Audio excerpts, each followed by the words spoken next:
Just to walk you through how we got here, everything started back on Saturday. Everything started with hatch close after Bob and Doug made their way into the Dragon spacecraft, closing up the hatch on their side.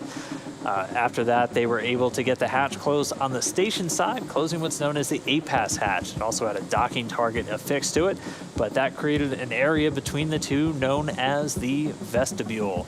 That vestibule gets exposed to the vacuum of space following the undocking, so we first have to depressurize it, basically draw all of the air out.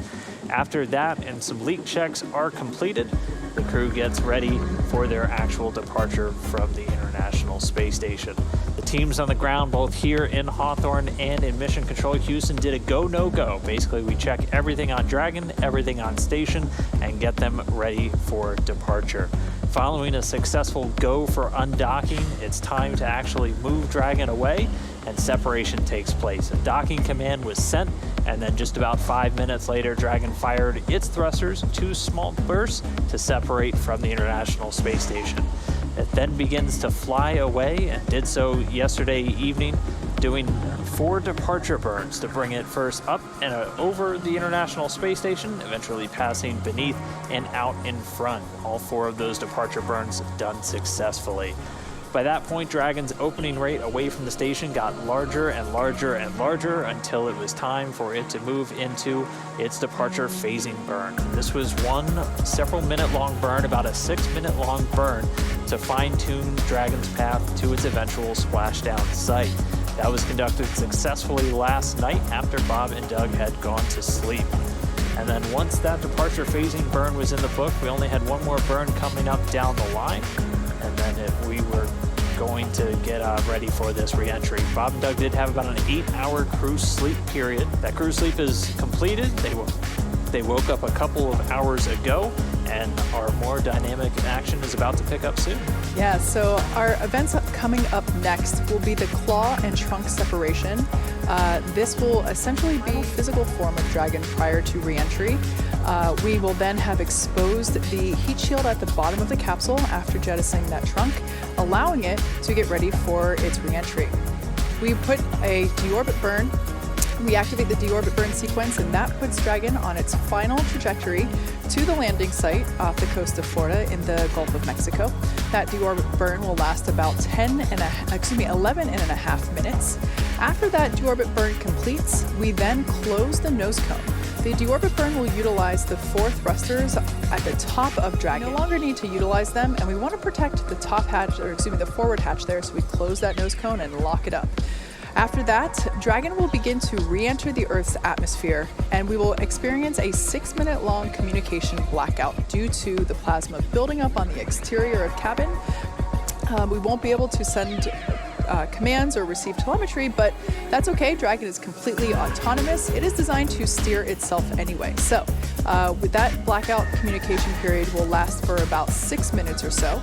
After that, about a couple minutes after that, we regain those communications with the crew. We will deploy the drogue parachutes. These are designed to begin to slow the vehicle down even further, and also to stabilize the Dragon capsule.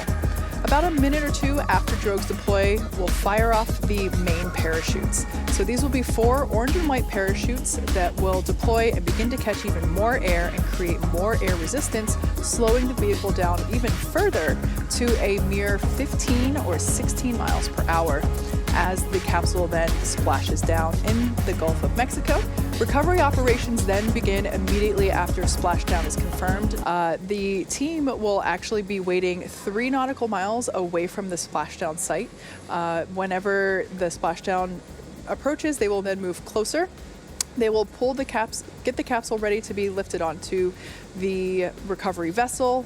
Once that is secure in the nest, they'll then get to open the hatch and have Bob and Doug egress or exit from the Dragon capsule. And at that moment, it'll be their first breath of fresh air in 2 months.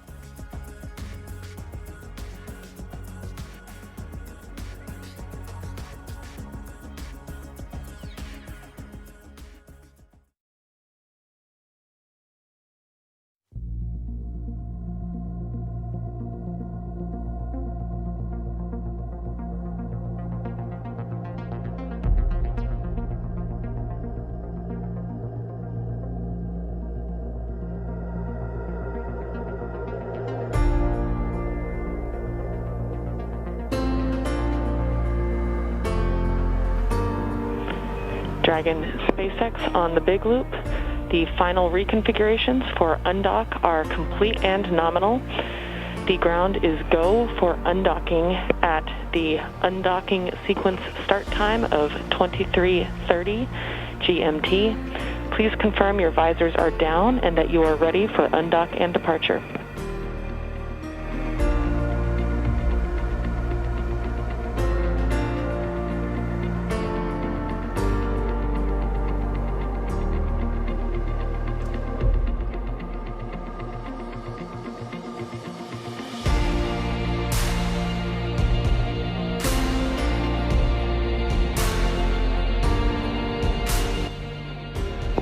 Dragon SpaceX depart burn 0 complete.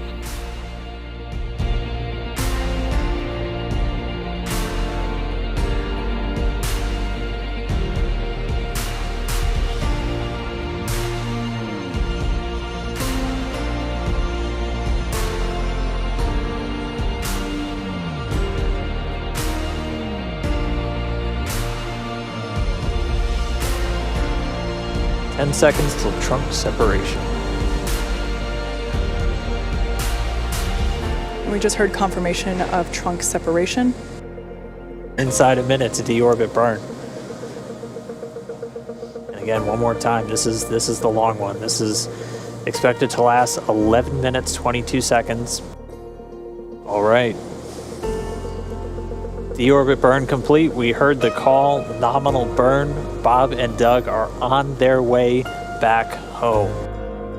Dragon SpaceX, we showed 2 minutes until predicted comm blackout. We will see you on the other side at 1842. Dragon copies 1842. We'll talk to you then. There we have our first shot.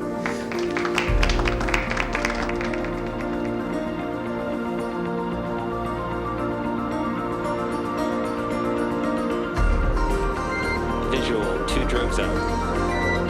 There on your screen, we have visual confirmation of those 2 drogue deployments. Definitely true.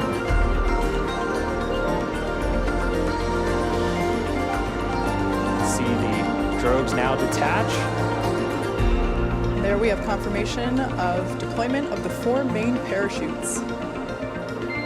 We are visual on 4 shoots. You should be able to see the Gulf of Mexico here in the shot just momentarily, as we're now just about 20 meters off the ocean.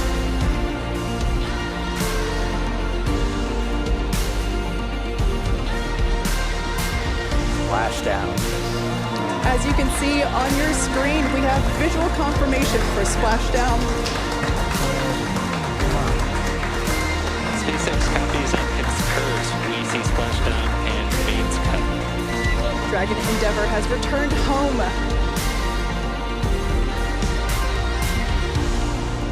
The SpaceX and NASA teams, welcome back to planet Earth. Thanks for flying SpaceX.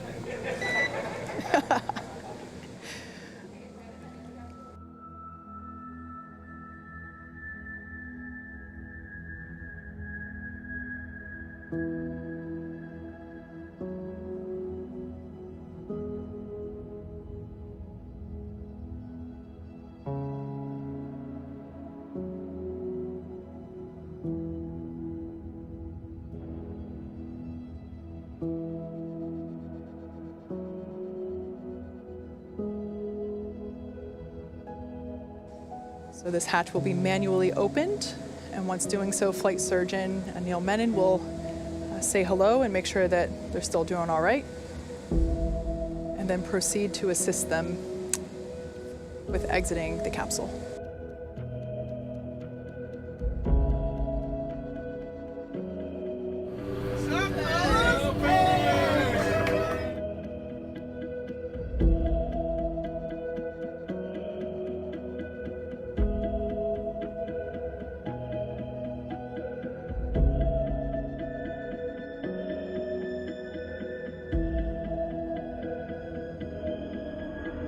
SpaceX Dragon from the commander. Go for SpaceX. everybody over the last several years that's either worked in Hawthorne, McGregor, or down at Kennedy Space Center.